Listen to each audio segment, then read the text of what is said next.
14 اگست ہم نے کس طرح منائی؟ کسی کو پتہ 14 اگست کیا ہے؟ کہ اس کی گہرائی میں کیا کیا ہمارے بچوں نے؟ آپ بھی ساتھ ہی تھے، میں بھی ساتھ ہی تھا. منہ ان کے رنگ دیے، جھنڈی، وہ پتہ نہیں کیا کیا ہم نے ان کو لے دیا. ہمارے بچوں نے حضرت وہ گاڑیوں کے سلنسر نکال کے سارا دن لوگوں کے کان کھائے نا. کیا یہ آزادی ہے؟ اس طرح آزادی منائی جاتی ہے؟ میں نے حضرت 14 اگست کیا ہے، میں نے سب سے پہلے اس کو اپنے گھر سے سیکھا. 14 اگست کیا ہے؟ ہم گجر ہیں، مہاجر گجر.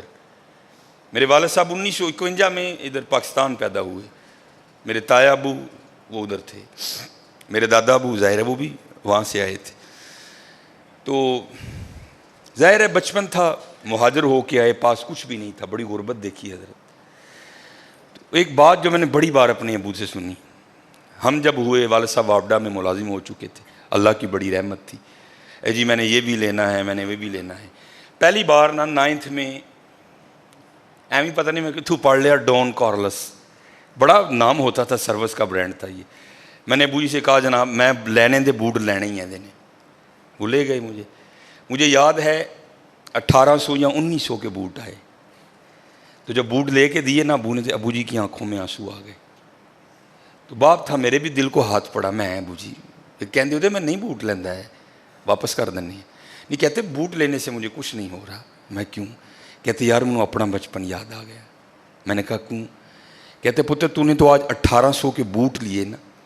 جب ہم انڈیا سے پاکستان مہاجر ہو کے آئے تھے نا، تو ہماری غربت کا یہ عالم تھا کہ سارا بچپن کبھی میں نے شلوار نہیں پہنی تھی. ماں قمیض اتنی لمبی سلوا کے دیتی تھی کہ ہم شلوار کا کام بھی قمیض سے لیا کرتے تھے. یہ تھا حضرت 14 اگست. ان کی روحیں بھی قبروں میں تڑپتی ہوگی جنہوں نے ہجرت کی تھی. اور کبھی کو بابا مل جائے نا یہاں بیٹھا، اس کو کہنا یار بتاؤ 14 اگست کو ہوا کیا کیا تھا. یہ ایک فگر ہے اور لکھنے والا کہتا ہے اس سے اوپر جا سکتے ہیں، نیچے نہیں آ سکتے کبھی بھی. کہتے جب ہجرت ہوئی نا تو 90,000 مسلمان عورتوں کی عزت لوٹی گئی حضرت. 90,000. اور وہ کہتا ہے اس سے اوپر جا سکتے ہیں، نیچے نہیں آ سکتے. یہ ہے اس کا حاصل. ڈیک لگے ہیں، گانے بج رہے ہیں، منڈے ناچ رہے ہیں حضرت.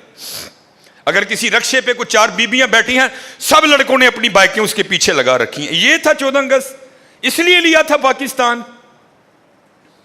آج کسی سرکاری دفتر میں چلے جاؤ، بغیر رشوت کے کام ہی نہیں ہو سکتا تمہارا. اس لیے لیا تھا پاکستان. وہ اتنی گراوٹ آئی پاکستان میں. ٹھیک ہے بڑی بڑی بری قومیں ہوں گی، لیکن ہماری گراوٹ کا یہ عالم ہے کہ اللہ معاف فرمائے کتوں کا گوشت بھی ہم نے ہوٹلوں میں لوگوں کو کھلا دیا. یہ ہے 14 اگست. یہ ہے 72 سال بعد پاکستان. اور خدا کا واسطہ کو ہوش کرو.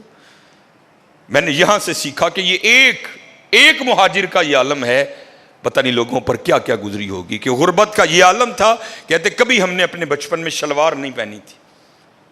تمہاری دادی قمیض اتنی لمبی سلوا کے دیتی تھی جس سے شلوار کا بھی کام چلتا تھا. ابو جی کہتے کبھی بچپن میں ہم نے پاؤں میں جوتی نہیں پہنی تھی. میرے ابو اور بڑے امیر تھے پیچھے کشمیر میں. ابو جی بتایا کرتے تھے جب ہم مہاجر ہو کے آئے اتنی غربت تھی کہ جب ہمارے گھر میں دال پکا کرتی تھی نا تو میں مذاق کے طور پہ اپنی امی کو کہا کرتا تھا امی جی ان کو کچھا بھی تے دیو نا. انہوں نے کہنا کیوں؟ اے ہن میں دیش کی چھال مار کے تے دال دا دانہ کٹ کے لے آنا ہے. اتنی غربت دیکھی ان لوگوں نے. کس لیے؟ ہمارا پاکستان. لیکن آج پاکستان کے جو حالات ہیں وہ سب آپ کے سامنے ہیں. اس لیے میرے دوستو یہ عمران خان نے ٹھیک نہیں کرنا. یہ نواز شریف کی ذمہ داری نہیں ہے، یہ آپ کی اور میری ذمہ داری ہے. یہ آپ کی اور میری ذمہ داری. چھوٹی چھوٹی باتوں کا دھیان رکھو. اسار اپنا رول پلے کرو حضرت، اپنا رول پلے کرو. وہ بڑی مشہور بات ہے نا کہ جب نارے نمرود جلائی گئی نا تو حضرت ابراہیم علیہ السلام کو آگ میں پھینکنے کی باری آئی تو آگ اتنی بڑی تھی. اب وہ سوچ میں پڑ گئے آگ میں پھینکے کیسے؟ آگ کی تو قریب جا ہی کوئی نہیں سکتا، اتنی بڑی ہم نے آگ جلا لی. کیونکہ شیطان مجسم ہو کر، میں مختصر سناؤں گا، اس نے آ کر نا غلیل منجنیق بنانے کی جو تکنیک ہے نا وہ اس نے نمرودیوں کو بتائی. اے منجنیق بناؤ، ایدے ابراہیم علیہ السلام نے بنا کے نا سٹو. تو لکھا ہے کہ جب وہ آگ جل رہی تھی نا تو ایک چڑیا اپنی چونچ میں نا پانی لا کے نا وہ نارے نمرود پر ڈال رہی تھی کہ یہ آگ بجھ جائے۔ کسی سیانے نے پوچھا، او چڑیا، وہ اتنی بڑی آگ تو بجھا لے گی؟ وہ دیکھ تو صحیح آگ کو، یہ تیرا جو تیرا ایک قطرہ ہے یہ کیا معنی رکھتا ہے اس آگ کے لیے، تجھ سے نہیں بجھے گی۔ تو مولانا روم فرماتے ہیں وہ چڑیا کہتی ہے مجھے بھی پتہ ہے نہیں بجھے گی، لیکن کل بجھانے والوں میں نام تو ہوگا نا۔ ہاں حضرت، خدا تو دیکھ رہا ہے کہ پاکستان کو لوٹنے والا کون ہے اور پاکستان کا خیر خواہ کون ہے۔ کیونکہ حضرت مدینہ اور پاکستان بڑا تعلق ہے آپس میں۔ مدینہ شہر، پاک پاک شہر، پاکستان پاک لوگوں کا شہر، پاک لوگوں کا وطن، پاک لوگوں کا ملک، پاک لوگوں کے رہنے کی بڑی مماثلت ہے اس کو حضرت آپس میں۔ اور یاد رکھنا حضرت، دیکھنے والے دیکھ رہے ہیں، یہ بس 18 منٹ ہو گئے، کیونکہ 65 کی جب جنگ لگی تھی تو ہم تو سوئے پڑے تھے نا سارے، وہ کہہ کے نکلے تھے جناب سیرے جا کے آج ناشتہ لاہور ہونا ہے، تو یہ نوائے وقت میں خبر چھپی تھی کہ جو مدینہ پاک میں نبی علیہ الصلوۃ والسلام کے معجزہ شریف کے خادم تھے نا، صفائی جو ادھر کرتے تھے، وہ کہتے ہیں کہ نیند آ گئی۔ تو جب نیند آ گئی تو کیا دیکھتا ہوں کہ نبی علیہ الصلوۃ والسلام نے نا ہتھیار باندھے ہیں، زرہ باندھی ہے آپ نے، ہاتھ میں ہتھیار ہے نبی سے۔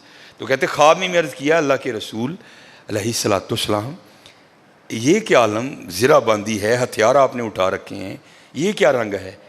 تو نبی علیہ السلام نے فرمایا ہندوستان نے میرے پاکستان پہ حملہ کر دیا ہے، میں پاکستان کی مدد کے لیے جا رہا ہوں۔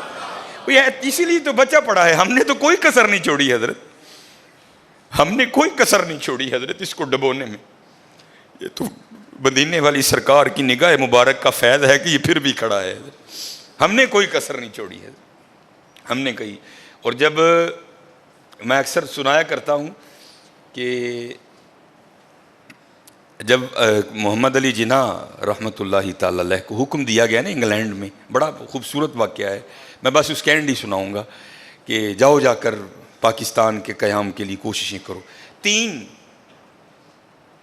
گروہ تھے جن سے لڑائی لڑنی تھی، ایک تو ہندو، پھر انگریز، تیسرے اپنے مسلمانوں میں ہی بڑے تھے اس وقت جنہوں نے حضرت بڑی تحریک چلائی پاکستان کے قیام کے خلاف، مسلمان تھے، داڑیاں بھی تھیں، امامے بھی تھے ان کے سروں پہ، خطبے بھی دیتے تھے، واز بھی وہ کہتے تھے، بڑی تحریک چلائی انہوں نے پاکستان کے خلاف۔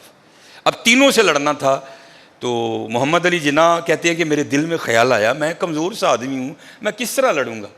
تو نبی علیہ الصلوۃ والسلام نے محمد علی جناح رحمۃ اللہ تعالی علیہ کے دل کی بات کو جان لیا، تو حضور نے انگلش ہی میں، حضور تو ساری زبانیں جانتے ہیں نا، آپ نے انگلش میں محمد علی جناح کو کیا کہا؟ ڈونٹ وری، گھبراؤ نہ، آئی ایم ود یو، میں تیرے نال ہاں۔ ہاں حضور آج بھی ہمارے ساتھ ہے، اسی لیے تو بچہ پڑا ہے حضرت، ہم نے نہیں کوئی کسر چھوڑی اس کو ڈبونے میں۔ یہ حضور کا نگاہ فیض ہے کہ یہ اب بھی کھڑا ہے۔ نہیں حضرت، اس طرح نہ کرو، اللہ سب پہ رحم فرمائے۔